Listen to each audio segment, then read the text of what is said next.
Hey guys, how's it going? I thought I would give you guys a weekly update. I think I missed last week. My wife and I were up in Telluride, Colorado, teaching a private student of ours that's become a pretty good close friend of ours. And so we were painting with her all week, and I was able to do one video while I was up there. But for the most part, I was busy teaching. Wanted to kind of give you guys an update on things that are going on. See, I got my little list here to kind of go through it. Um, Today's Thursday, January 9th. Been crazy. I'm actually headed out to Los Angeles in 2 weeks, and I'm insanely engrossed in all of the news coming out of Los Angeles and the Palisades, the Pacific Palisades, and everything that's going on there with the wildfires. And my heart and prayers go out to anyone that's affected. I've been seeing a lot of musicians that are affected, and artist friends of ours that have almost lost everything in their homes. And it's really heartbreaking. I'm trying to think of some way to do a painting to donate or something like that to try to help out. If you guys know of anything, please write in the comments. I'd love to hear about it and kind of spread the word of any organizations that are out there that are trying to help. That said, it's hard to kind of go into anything else, right? Um, Working on some new video ideas. Love to see if you guys like those. Also in the comments, the ideas are thinking about doing a career video. I recently just spoke to an online group, Illustration Academy, and kind of did an hour and a half lecture on kind of where I started when I was in college into moving into a professional artist kind of space in New York City, and then to where I am now, where I'm luckily showing in some museums every now and then, and having gallery shows and getting into other shows and everything, and kind of just making a living as a painter.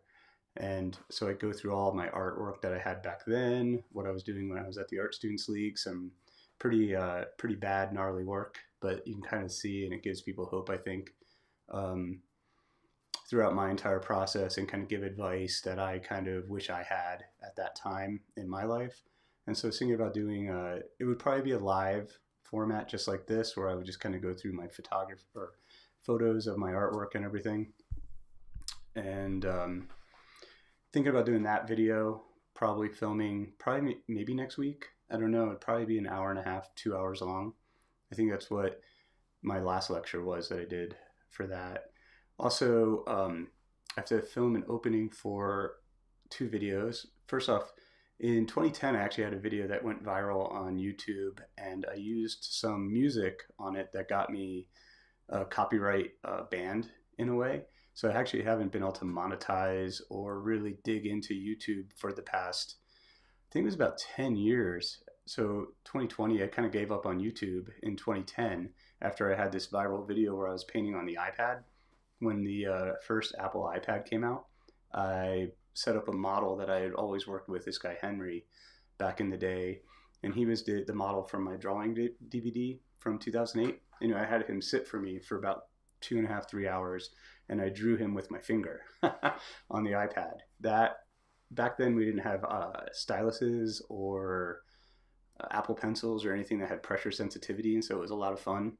But I was thinking about re-releasing that video, swapping out the audio with some copyright free music, and seeing how that goes, because it's kind of funny to see how the iPad was used back in 2010 when it first came out.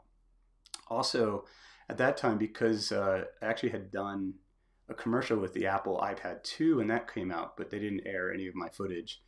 But they sent me out to LA first class to work with Media Arts Lab, which was the company that was doing the commercials and such for Apple, which was kind of a cool experience to be on set for the commercials that did air, the parts of the commercials that aired. That was a neat experience. And I was actually asked by a company called I forget the name of it. A company came out with a tablet, a drawing kind of pad tablet for the Nintendo Wii. And I did a painting using the Nintendo Wii in my studio in Brooklyn with a giant, like 30-inch TV screen that I took and put on the easel sideways.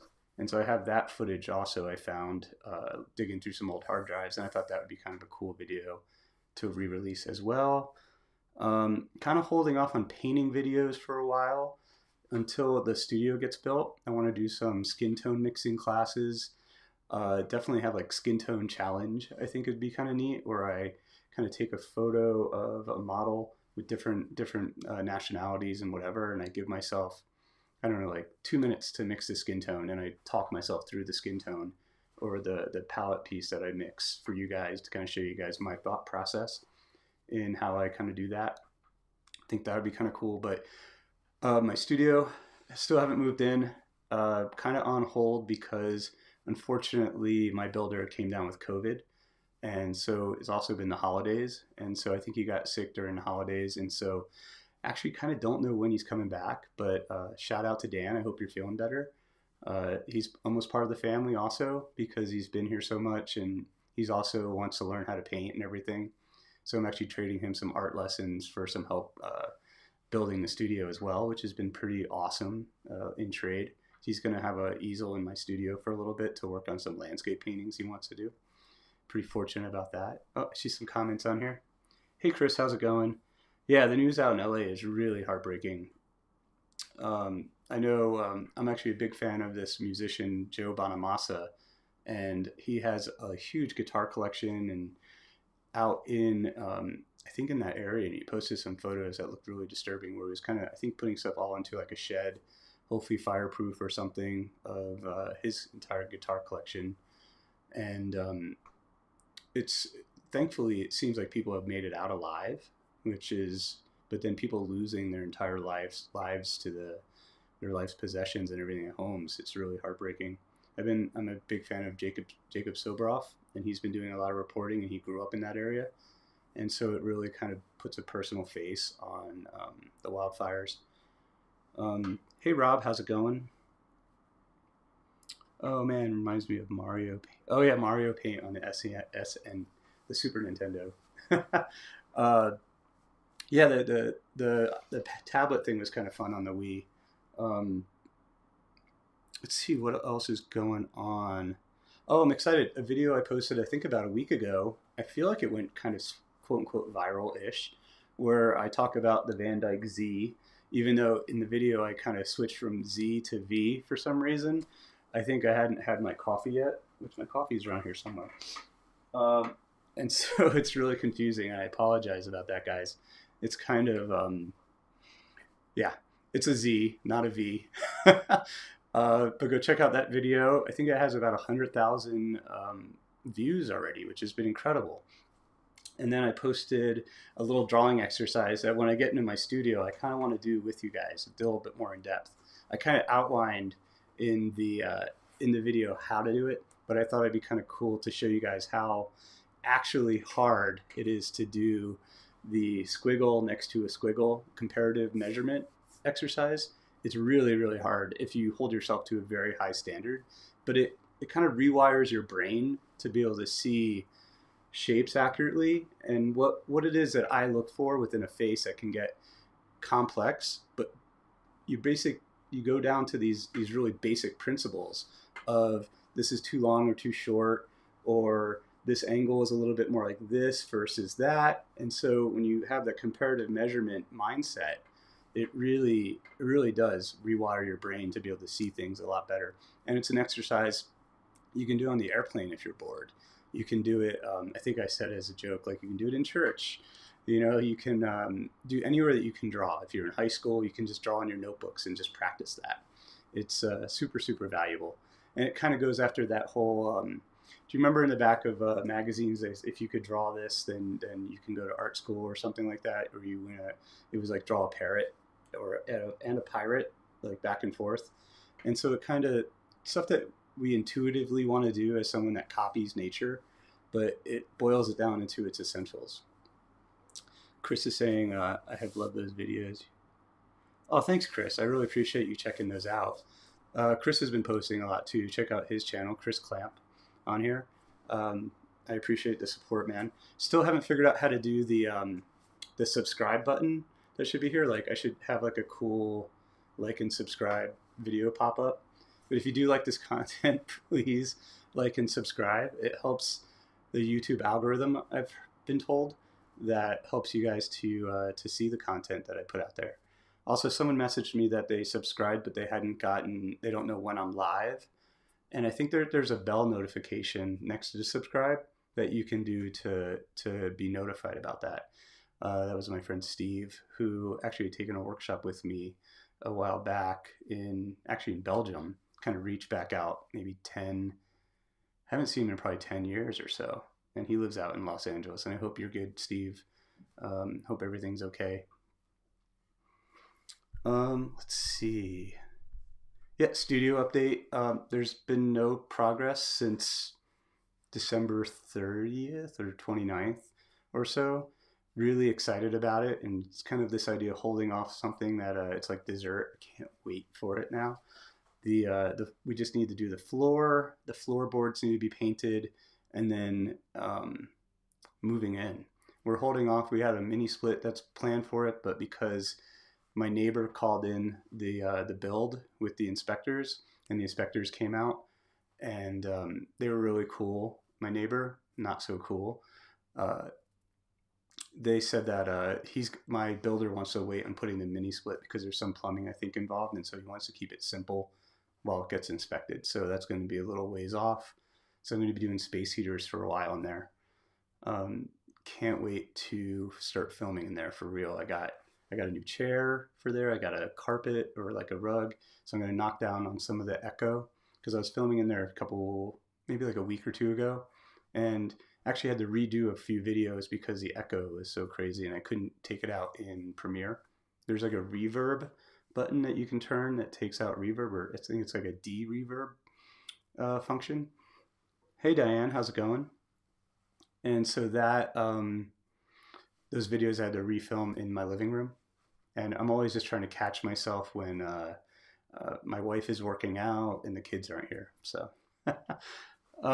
let's see what's going on here. So stuff I'm working on right now, which is crazy. I'm currently working on a proposal to paint an October 7th survivor of the Nova Festival, and writing to Sheryl Sandberg about that. So I'm putting that together, a PDF, where I wrote a letter to her asking if she could help connect me, because she's been posting a lot on Instagram, and connect me with a survivor through her, and maybe help with funding and all that stuff to get out there. And that's going to hopefully be out in Los Angeles, I'm hoping. And so that's a proposal I'm working on. So I'm going to NAMM, which is this musical instrument convention for guitars and everything. And presenting the guitars that I have that I'm just finishing up now. So in my insecurities of the week, it's about getting paintings done for the show. They need them by the 15th, and it's already the 9th. And this guy right here, this is the amp head that I think I've been sharing a lot on the channel about how I gessoed the panel when I got it, as well as the digital drawing for this. I still need to finish this, so it's probably going to be about 2 days out. And my anxiety is that oil paint takes a while to dry. So last night I was painting the guitar that's going out. So it's the guitar and the amp that kind of go together. And so I'm just letting this kind of dry. The company sent me a UPS, what is it called? A UPS form to fill out, and it expires, the code and everything expires tonight at 12 o'clock a.m.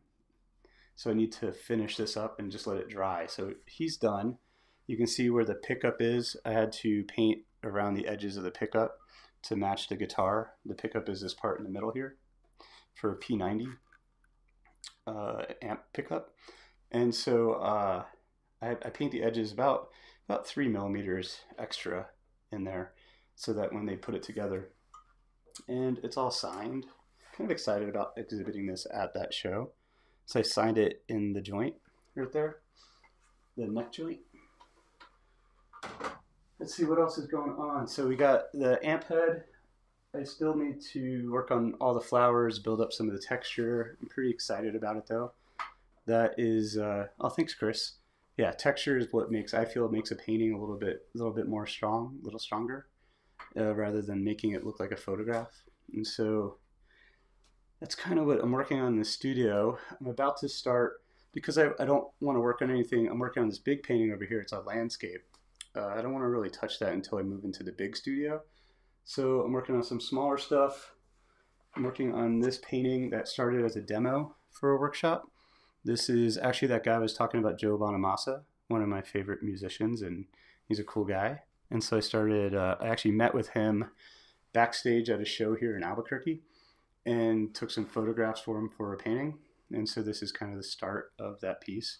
You can see his hands are going to just blocking in, and you can see where I put the red underneath his dark suit right here. Someone's at the door. Let's see what else is going on. Oh, thanks, Rob.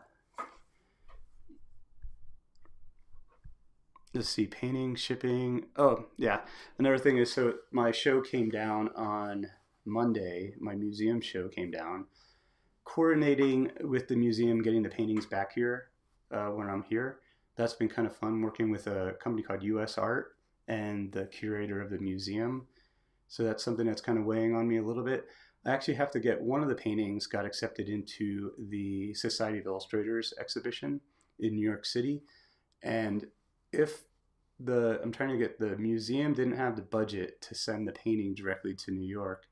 So I have to talk to the art company about taking that one painting off of the shipment and having that go to New York by itself versus the other paintings that are going to be here in the storage. So that's a little bit of an anxiety, I guess, also trying to figure out all those logistics. You're going to learn, if you guys follow these weekly updates, that everything is just, we're like one man show, one woman show. In case of my wife, this idea that we have to do like so many things for like digital marketing, putting videos out there and figuring out how to do this stuff to teach and educate, as well as working out how to actually do the paintings, present the paintings, and shipping and logistics and all that jazz. US Art's a great company, though. If you guys want to use them in the United States, I think they're pretty good for logistics. I was using a company in World Logistics, I believe, and they were horrible to get a painting to London that I did last year. Actually, this year, another thing is I have to enter. So there used to be a show called the BP Portrait Awards, and they kind of went on a hiatus for a while, and they found a new brand. They didn't want to be associated with BP oil.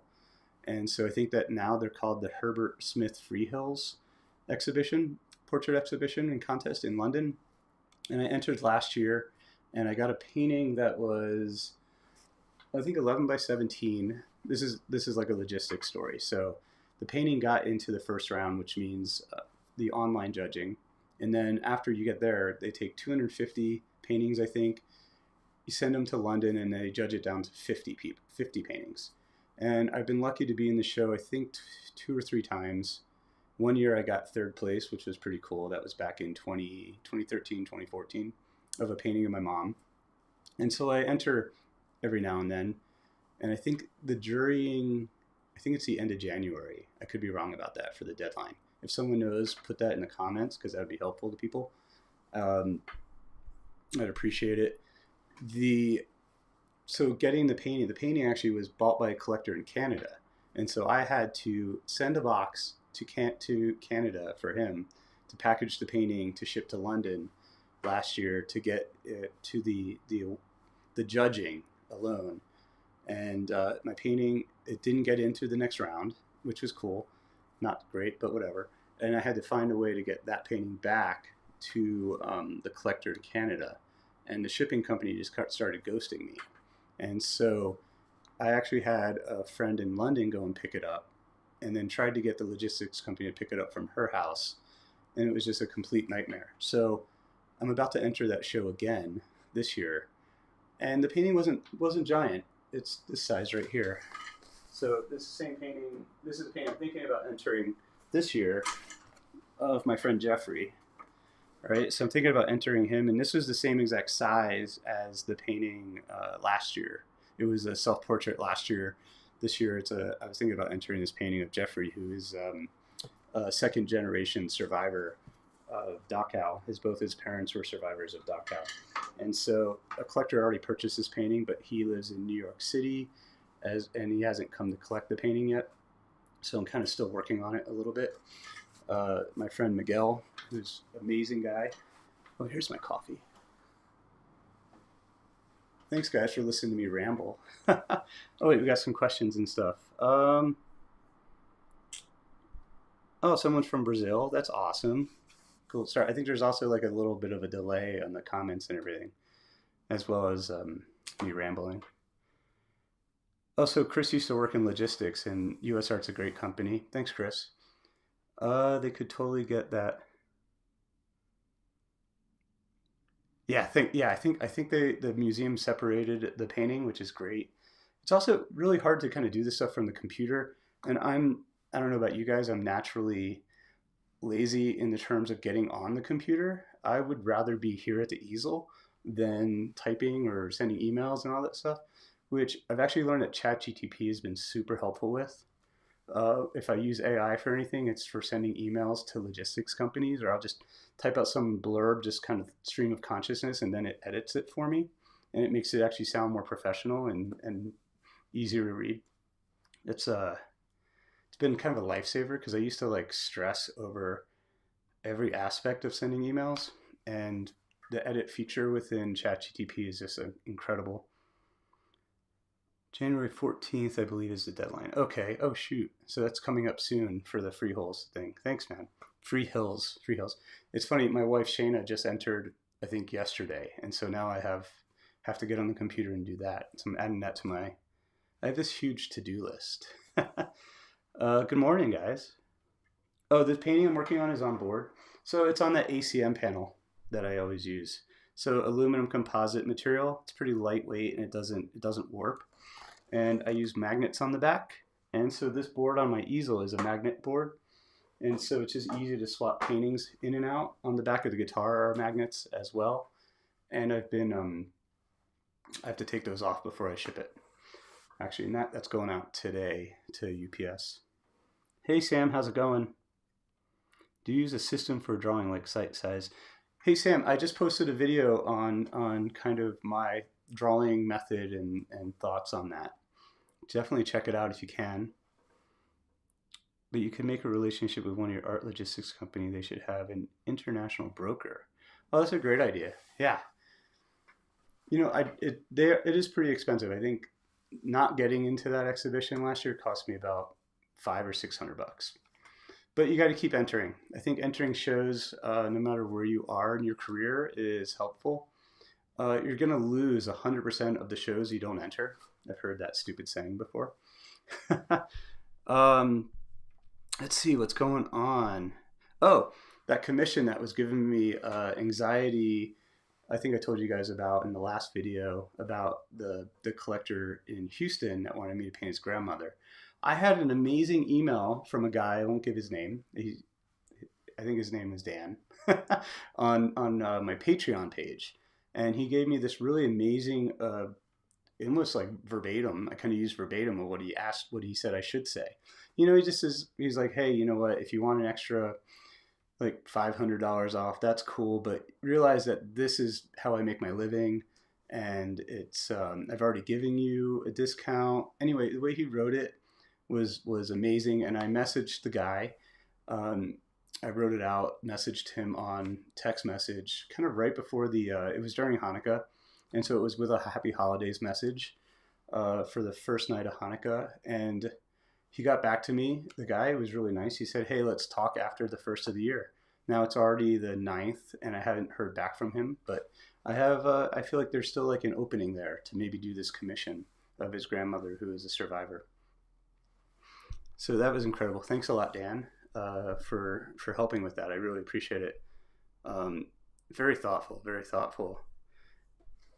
That reminds me, hey, if you guys like this stuff, it's awesome to be on the Patreon. I just got a new Patreon follower. There aren't very many. I've kind of revamped it and started adding more content. I just posted a video on my palette, how I lay out my palette and everything, and go through all the colors.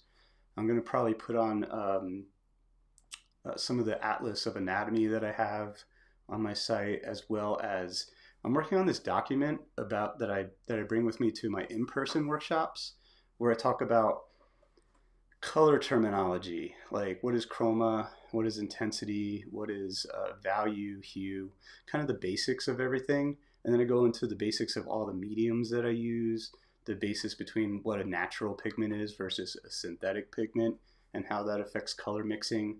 And so I wrote, it's funny, it was like about 9 pages that I wrote and I have been kind of adding to and editing a little bit. And I go through it with my workshops as I demo and as we talk about paints within the live in-person classes.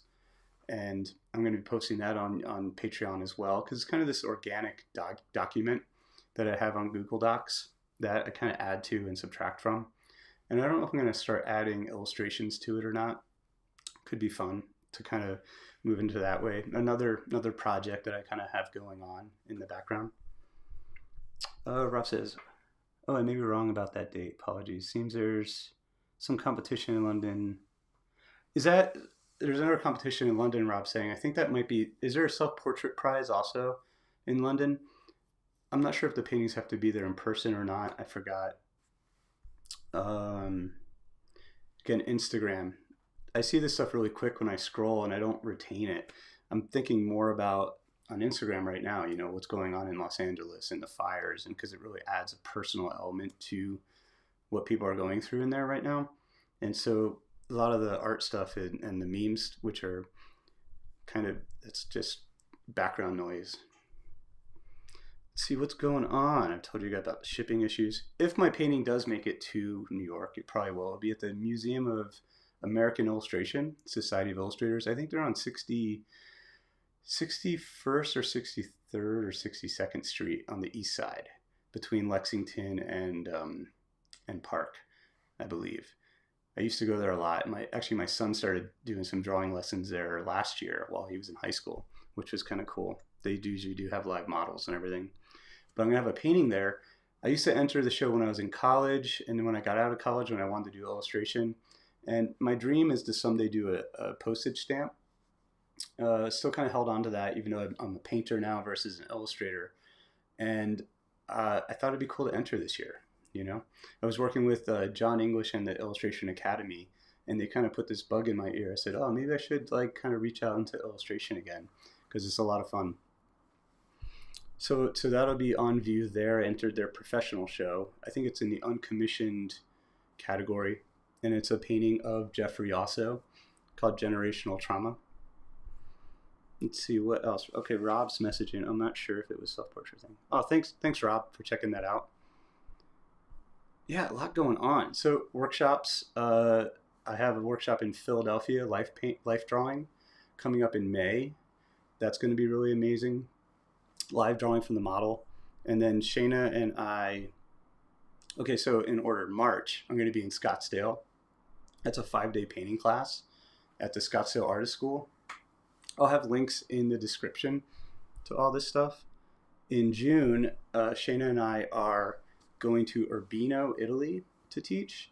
It's going to be fun. We're flying into France first, and we're going to spend some time in Provence, and then kind of work our way over to Urbino, where Raphael was born. Kind of neat to see like his hometown. I think we're actually going to visit Raphael's childhood home on the trip, which is going to be neat. And we're doing actually a live Q&A, which will probably pop up here on YouTube. Also, I'm going to try to do a dual stream with the folks that are setting up that workshop. And they're going to talk about how it's not just for artists, but people who want to go truffle hunting or wine tasting. It's kind of in the countryside. It's almost like an agriturismo kind of experience wrapped around the studio practice within the studio. It's going to be really neat. I know we're excited about it. It's going to be like super chill Italian culture, but then really intense within the studio. We're talking with an artist right now about maybe teaching in South Africa. A friend of ours reached out to us about teaching in South Africa coming up probably in 2025, 2026, so probably the end of the year.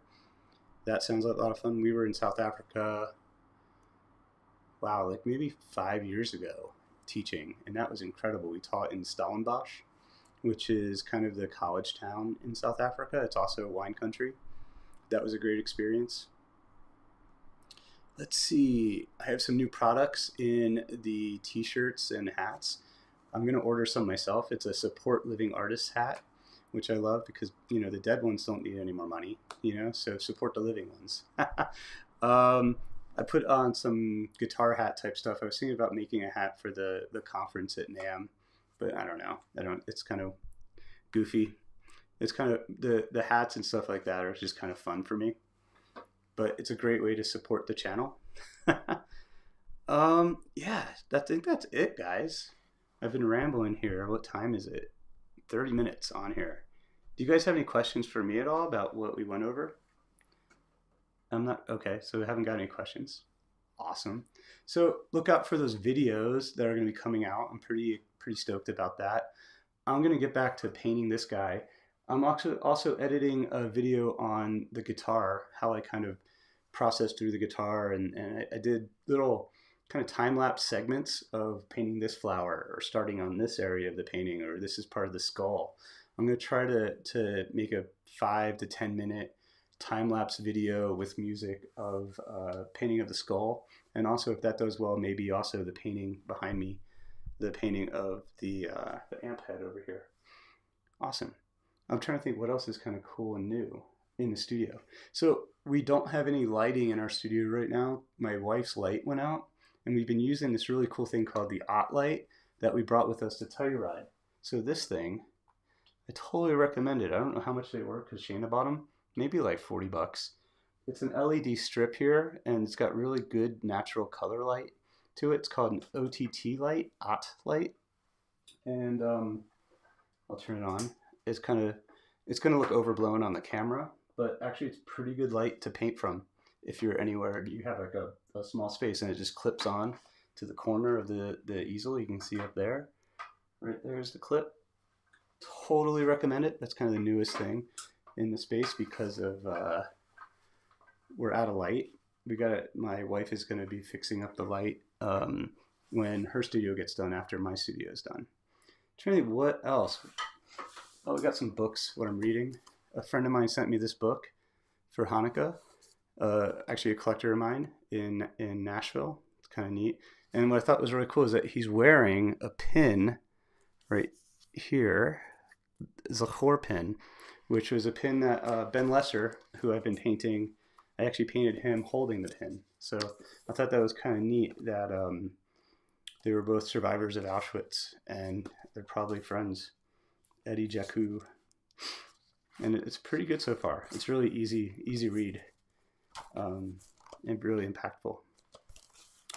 That's all I'll leave you guys with. Thanks again, and again, if you like this content, please like and subscribe. Check out other artists, YouTubers on here like Chris Clamp, and all the other information that you can get off YouTube is pretty incredible. And I think it's great that we have this community of artists that are all kind of coming together and sharing our experiences. And I love meeting you guys on here. Awesome. Cool, guys. Take care. And I will hopefully have a video out in the next day or two. Look out for it. I appreciate it. Take care, guys. Have a good one. Cheers.